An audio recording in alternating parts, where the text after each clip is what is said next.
নজর রাখবো পরবর্তী সংবাদে। বৃহস্পতিবার উদয়পুর বর্মাবাড়ি এলাকায় সিএনজি স্টেশনের পাশে একটি যান দুর্ঘটনা ঘটে এবং এই দুর্ঘটনাকে কেন্দ্র করে ত্রিপুরা রাজ্য বৈষ্ণব মহামণ্ডলের সম্পাদক উদয়পুরের যান দুর্ঘটনায় প্রয়াত হয়েছেন। তবে এই মুহূর্তে এই গোটা ঘটনাকে কেন্দ্র করে শোকের ছায়া নেমে এসেছে। যদিও এই ক্ষেত্রে সিএনজি স্টেশনের পাশে দুর্ঘটনায় মৃত্যু হয়েছে ত্রিপুরা রাজ্য বৈষ্ণব মহামণ্ডলের সম্পাদক সুপ্রিয় গোস্বামীর, এমনটাই জানা গেছে। এবং দুপুরে তিনি বাড়ি থেকে বের হয়েছেন উদয়পুর যাওয়ার উদ্দেশ্যে এবং স্কুটি দুর্ঘটনায় তার মৃত্যু হয়েছে। একই সঙ্গে আহত হয়েছেন ওনার সহধর্মিণী। কি বলছেন শুনুন। ম্যাডাম, আমরা ফায়ার সার্ভিসের লোকেরা ওনাকে নিয়ে এসেছিল। আমরা যখন পেয়েছি পেশেন্ট অলরেডি মৃত ছিল।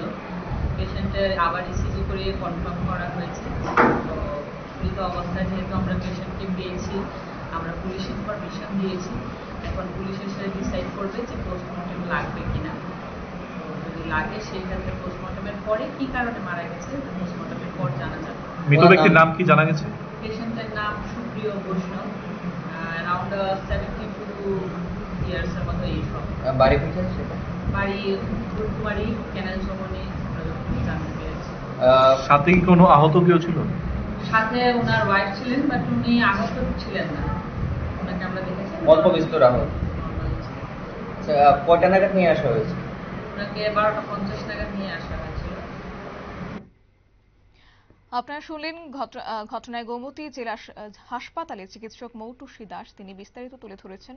তবে এই ঘটনা সম্পর্কে যতটুকু জানা গেছে, সিএনজি স্টেশনের পাশেই এমন ঘটনা ঘটেছে এবং যাকে কেন্দ্র করে এই বৈষ্ণব মহামণ্ডলের সম্পাদক সুপ্রিয় গোস্বামীর মৃত্যু হয়েছে এবং পাশাপাশি ওনার সহধর্মিণী আহত হয়েছেন। বর্তমানে সহধর্মিণীর চিকিৎসা চলছে গোমতী জেলা হাসপাতালে। তবে তার দেহ, মৃত সুপ্রিয় গোস্বামীর দেহ আপাতত মর্গে পাঠানোর সিদ্ধান্ত নিয়েছে চিকিৎসক।